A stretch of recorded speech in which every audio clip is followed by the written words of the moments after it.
అబ్బతోడు ఓన్న వీళ్ళు నిజంగా గింతేనా మారరా వీళ్ళు. ఇంత ముందుకేమో ఫేస్బుక్ లా అదేమో దిక్కుమల్ల గేమ్ ఆడుదురు, అది క్రాండీ క్రిష్, అది ఆడి ఆడి ఓడిపోయిన కొద్ది మనకి రిక్వెస్ట్ పంపిద్దరు. వాళ్ళకు పని లేక మను లేక వాళ్ళు గేమ్ ఆడుకుంటా మనకు తిప్పలు పెడితే నేను ఉర్రి ఉర్రి ఉర్రి ఉర్రి బంద్ చేపించిన. మళ్ళా మళ్ళా కొత్త భాగవతం మోపు చేసిరేమే ఎందుకు రాత్రికి 12 కొట్టగా.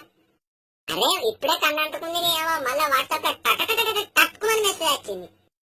ఏంటిరా అని చూసేసరికి వాళ్ళు ఏముండేది కదా వాయిస్ రికార్డ్ వచ్చింది. జై శ్రీరామ్ జై శ్రీరామ్ జై శ్రీరామ్ జై శ్రీరామ్. ఈ మెసేజ్ ను 18 మందికి సెండ్ చేయి, శుభవార్త తింటావు, లేకపోతే ఏదైనా అశుభవార్త తింటావని నన్నే ఉల్టా అంటాను. అది ఎట్లనే ఇల్లు నిజంగా ఇప్పుడు నేను 18 మంది పంపించుకుంటావు సోనా, లేకపోతే నేను ఇప్పుడు నిండా చెద్దరు కప్పుకొని వాళ్ళన్నా.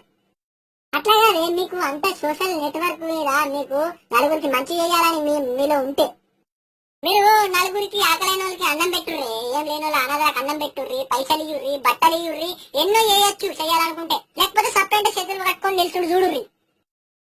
ఇది ఏంది ఎవరికి లాభమే? ఇట్లా పంపిస్తే ఎవరికి లాభం ఎవరికి నష్టం? మీకు దేవుడు కనిపిస్తాడు ఎట్లా అని చెప్పుర్రి.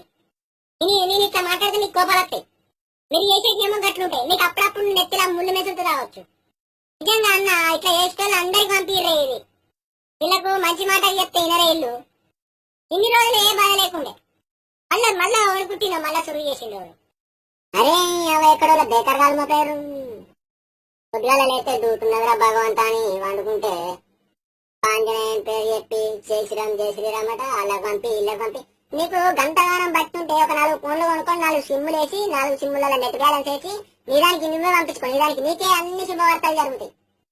అప్పుడు నీకు రోగం తిరుగుతుంది. నీకు ఇట్లా చెప్తే అర్థం కాదు. అబద్ధమన్నా ఇల్లు ఇట్లా చెప్తున్నారు. నిజంగా అందరికి మొత్తం మందికి పంపిర్రే. అందరికి ప్రతి ఒక్కరికి జరిగే ఉంటది. మొత్తం మంది వినే ఉంటారు. నాకు వచ్చిందంటే అందరు నాకు వచ్చిన మాటే. అరే ఎందుకు నోటమాట బయట పడగొట్టుకున్నట్టు అట్టి ఉన్నోళ్ళు ఉండనియారు మీరు. నిజంగా అమ్మతో నాకు ఇంకోసారి వాళ్ళు నాకు అసలు మెసేజ్ పంపేలా కానీ అమ్మతో నేను వాళ్ళ నెంబర్ ఫోన్ చేసి పడుతుంది కదా. ఇప్పుడు పంపిద్దామన్నా నెట్ బ్యాలెన్స్ లేవు.